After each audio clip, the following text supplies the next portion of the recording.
Okay, so in this video we're going to do our side lying legs. So we want one cushion to support the head on the arm, and you might want another cushion for under your hip. I like to line myself up with the back of my mat, okay? So my head and my shoulders, the back of my pelvis are there. My knees are up like I'm sitting on a chair, and I'm going to just push that top hip away so that I'm offloading my waist. I'm then going to lengthen that leg out in line with the hip. Okay, so I want to feel like my heel's in line with the back of the pelvis so that the front of this hip is fully open. My toes are gently pulling towards my shin like I'm standing on my foot. And when I do this movement, if I push through my heel and then lift, it will feel like my waist is staying lifted off that mat, and you get slightly more range in that hip. So we've got the foot pointing forwards, and that's going to help us just get right into this glute med muscle in here. So we're going to breathe in to prepare, breathe out, lengthen and lift. Breathing in, take it back just to hip height. So breathe out, lengthen, breathe in, return. So as you're doing this, you're trying to keep the waist nice and long. You're just limiting the movement to the hip and just having that little pause at the top before you bring it back down. If you want to use ankle weights for this, please do, or you can use a band. Okay, last one coming up. So we do about 8.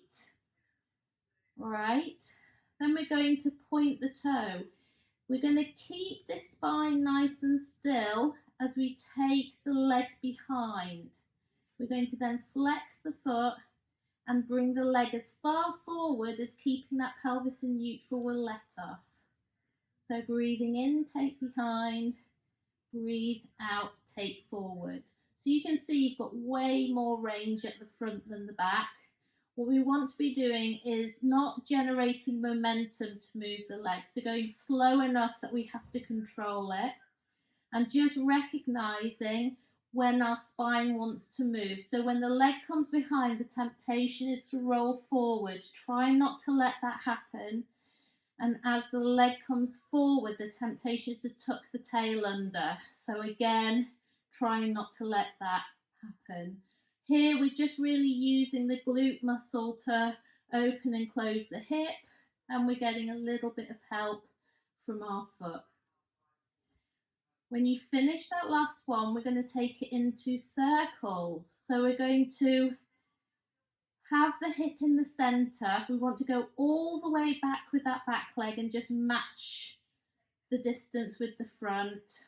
And we're going to go for 5. Just football size, not massive. And you're just noticing if there's bits of your hip that don't really respond in the way you're trying to get it to.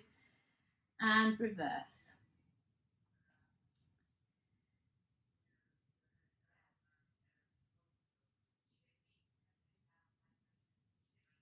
When you've done that, you're going to either lie on your back and do the figure of 4 stretch.